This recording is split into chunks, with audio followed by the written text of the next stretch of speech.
Today, I'm speaking with Ottawa podcaster Gio Petty.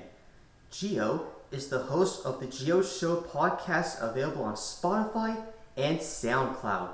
Welcome, Gio. It's great to have you here. Thanks, Romano. It's a pleasure to be here. Glad to help out and can't wait to talk. All right. Gio, tell me a little bit about the Gio Show and how it all started. Well, that's a great story. It really started back in probably very early 2019. So a bit a while away at this point. And I remember back then, I, of course, was in the radio program at Algonquin College. And at that point, I was really looking for a way to kind of, as odd as this sounds, express myself. A lot of people in the program were taking on their own shows, starting their own programs. And I really thought to myself, I wanted to make my own. I wanted to have my own, basically my own show. And originally, as that started out, I really wanted to have a key, I guess, how would you say? I wanted to have a podcast specifically talking about Canadian media because at the time, and I guess still now to this point, it was something that I was very strongly passionate about. As I feel like in compared to other countries, a lot of the time Canadian media doesn't get recognized enough, or a lot of the times, and surprisingly a lot of the times stuff from Canada is sometimes thought to be from other countries. And I really wanted to make a podcast where I talked to people who worked on productions and like voice actors from Canada. But really that extended to not only being just Canada, but just basically talking to anyone I wanted to, involved in production or just anyone I wanted to talk to, which I really feel encapsulates the name of the Gio Show. It was my show, and it was great to have something to have control over. And I feel that ever since I started that in 2019, and I started more seriously doing the summer of 2020 where everybody was kind of doing podcasts again, I feel it was really been a great way to express myself and a great way to share content with others. And I'll be honest, the response isn't as big. Some episodes obviously are more popular than others, but the responses that I've always gotten from people have been very positive, and it's been great to share this content with people. Here we are at the beginning of 2022, and we are stuck in the COVID-19 pandemic. How has the lockdown impacted your life? It's impacted me a lot, and I'd actually have to say, in a way, it's actually been slightly positive.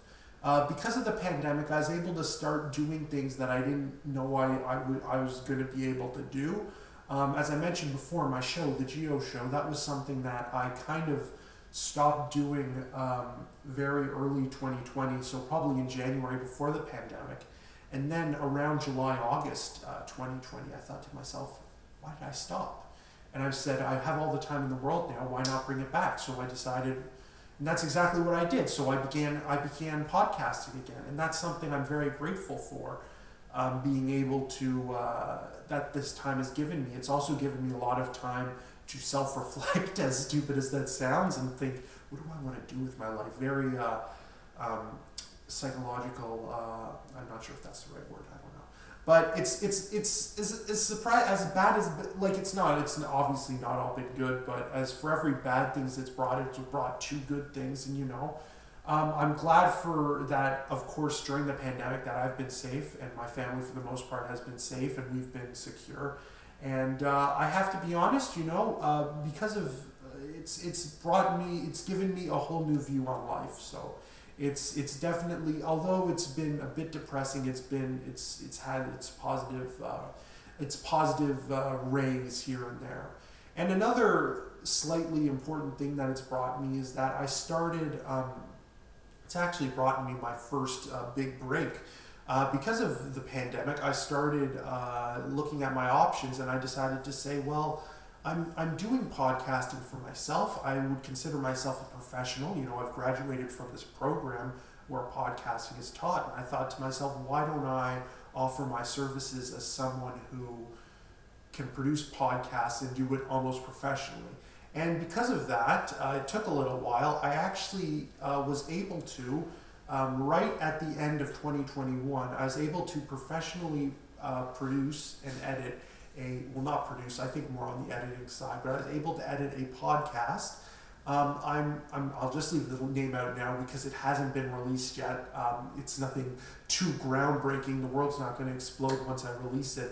But it's been one of my proudest achievements, and I've actually, as funny as this sounds, I have the check that I've made a photocopy of the check that I received for doing that. I've have it framed as a reminder to never give up. But I've got my first podcast editing job, and it's opened a whole new door of opportunities. So to conclude my long rambling rant, as bad as the pandemics have been for me, it's brought in some surprising opportunities and some things that I am extremely grateful for, and some things that I think I probably would never have done if the pandemic hadn't happened. So I'm 100% grateful.